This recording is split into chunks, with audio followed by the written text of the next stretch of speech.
السلام علیکم ورحمۃ اللہ وبرکاتہ۔ الحمد للہ والصلاة والسلام علی رسول اللہ۔ اللہم انا نسألک علما نافعا۔ اے اللہ، ہم تجھ سے نفع مند علم کا سوال کرتے ہیں، آمین یا رب العالمین۔ آج کے دور میں انسان بہت زیادہ میں کا شکار ہو گیا ہے۔ ہر جگہ اعلان کرتا پھر رہا ہے کہ جو میں ہوں وہ کوئی اور نہیں ہے۔ اگر کسی کے پاس علم ہے تو وہ اس علم کے نشے میں ہر جگہ پر اپنی میں کر رہا ہے، اور اگر کسی کے پاس دولت ہے، اسٹیٹس ہے، تو وہ اس نشے میں چور ہے۔ آخر اس میں نے کیا دیا کسی کو کچھ بھی تو نہ دیا، بلکہ ہر کسی کو نقصان ہی دیا۔ جتنی بھی ہم مثالیں پڑھتے ہیں، جتنے بھی واقعات دیکھتے ہیں، یہ میں، انا پرستی، تکبر انسان کو کچھ نہیں دے پاتی۔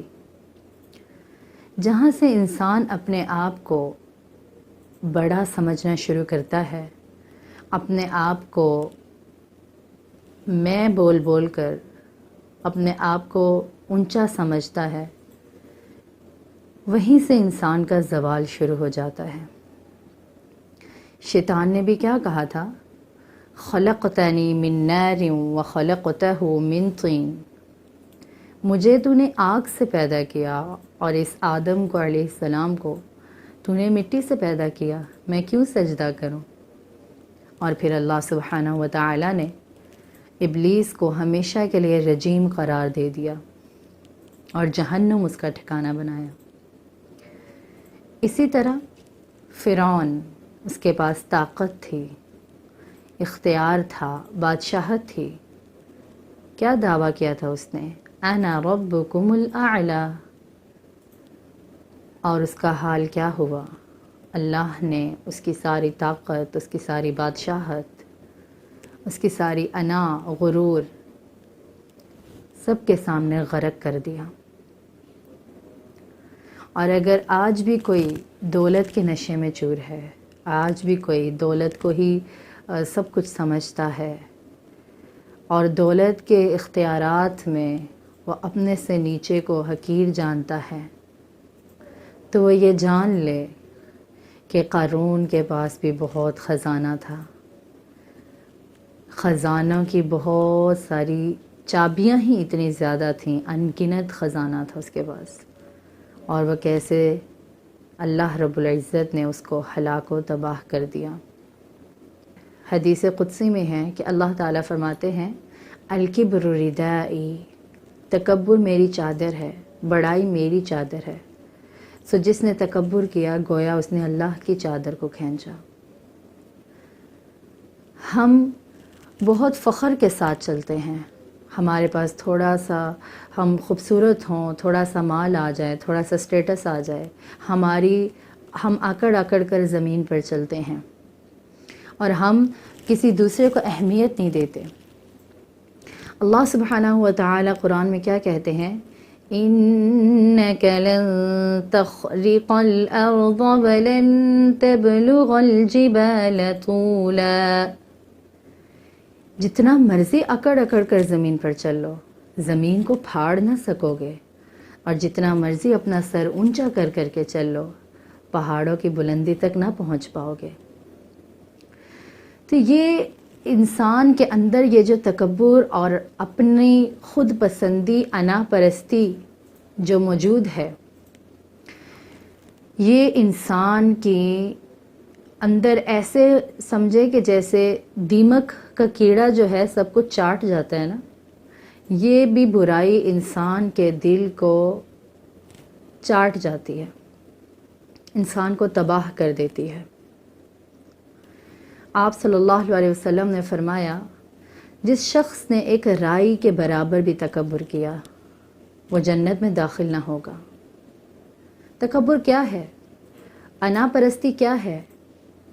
میرا علم، میرا ٹیلنٹ، میرا انٹلیکچول لیول یا میرا سٹیٹس، جو میں فیصلے کرتا ہوں، جو میں سوچتا ہوں، وہ صحیح ہے اور دوسرے کی کوئی اہمیت نہیں ہے۔ اپنے آپ کو ہر جگہ پر صحیح اور بڑا سمجھنا اور دوسرے کو اس کا حق نہ دینا۔ حق کیا ہوتا ہے؟ کہ دوسرا بھی رائے دے سکتا ہے اور اس کو رائے دینے کا پورا اختیار حاصل ہے اور اس کی رائے کو اہمیت دی جانا، دوسرے کی رائے کو حقارت کی نظر سے دیکھنا، اپنے علم کو اونچا سمجھنا، یہ بہت کامن ہو گیا، یہ تکبر کی علامت ہے۔ تو تکبر انسان کے دل کو خراب کر دیتی ہے، اس کو پاک اور صاف نہیں رہنے دیتی۔ دین کا علم، قرآن کی سمجھ ہمیشہ پاک اور صاف دلوں کو ملتی ہے، اور جب یہ تکبر آ جاتا ہے یہ انسان کے دل کو سخت کر دیتا ہے۔ امام ابن قیم کہتے ہیں الکبر آثار من اثر العجب، کبر انسان کی ذات پر بڑے عجیب اثر چھوڑتی ہے۔ انسان سوچتا ہے کہ ہر کوئی مجھے رسپیکٹ دے، وہ سلام میں پہل کرنا چھوڑ دیتا ہے، وہ توقع کرتا ہے کہ اس سے سلام کیا جائے کیونکہ وہ ہائی لیول پہ ہے۔ اور پھر وہ مزید کہتے ہیں کہ انسان جب کسی اتھارٹی پہ ہوتا ہے اور جب وہ کسی کا مسئلہ حل کر سکتا ہوتا ہے تو اس مسئلے کو حل کرنے کو وہ حقوق العباد نہیں سمجھتا بلکہ اس کو احسان سمجھ کر کرتا ہے۔ تو یہ تکبر کی علامت ہے۔ امام تیمیہ رحمۃ اللہ علیہ کہتے ہیں کہ بہت سارے لوگ اس تکبر میں مبتلا ہیں جیسا کہ بہت سارے لوگ شرک میں مبتلا ہیں۔ تو یہ برائی انسان کے دل کو سخت اور بے حس کر دیتی ہے۔ شیخ محمد سے کسی نے سوال کیا کہ میرا دل بہت سخت ہے اور میں کیا کروں اس دل کو نرم کرنے کے لیے؟ تو انہوں نے کہا لازم ہے کہ تم تکبر کو چھوڑ دو اور تم عاجزی کو اختیار کرو۔ اب سوال یہ ہے کہ ہر کوئی اپنا اپنا محاسبہ کر سکتا ہے اور ہر کوئی جان سکتا ہے کہ اس کے دل میں کیا ہے، کیا یہ سختی ہے اور کیا یہ علامت ہے کہ وہ اپنے آپ کو ہر جگہ پر صحیح سمجھ رہا ہے۔ تو اس کو چھوڑا کیسے جا سکتا ہے؟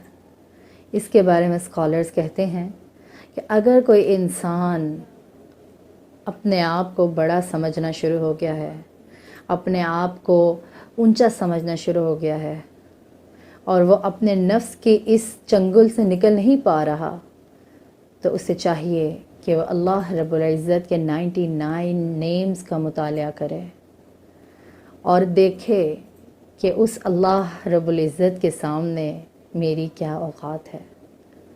اور جو شخص اللہ رب العزت کے ناموں کو غور سے پڑھ لیتا ہے، سمجھ لیتا ہے، اسے معلوم ہو جاتا ہے کہ میری تو اس دنیا میں کوئی اوقات ہی نہیں تھی، میری تو کوئی اہمیت ہی نہیں تھی۔ تو انسان اس برائی سے اسی صورت میں بچ سکتا ہے جب وہ اللہ سبحانہ و تعالیٰ کا تعارف کرے، اس کا علم سیکھے۔ اور یہ بہت بری برائی ہے۔ اگر ہم جنت میں جانا چاہتے ہیں تو ہمیں ابھی بھی وقت ہے، اسی وقت اس برائی کو اپنے اندر سے ختم کرنا ہے۔ نرم دل ہوئیے، اپنے سے نیچے والوں کا احساس کریں، اپنے سے نیچے والوں کو اپنے برابر ہی سمجھیں، انہیں حقیر نہ سمجھیں اور اپنے آپ کو کچھ نہ سمجھیں۔ بس ہماری کوئی اوقات ہی نہیں، ہماری کوئی ویلیو ہی نہیں ہے۔ اللہ رب العزت سے دعا ہے کہ اللہ تعالی ہمیں اس برائی سے محفوظ رکھے، آمین یا رب العالمین۔ السلام علیکم ورحمۃ اللہ۔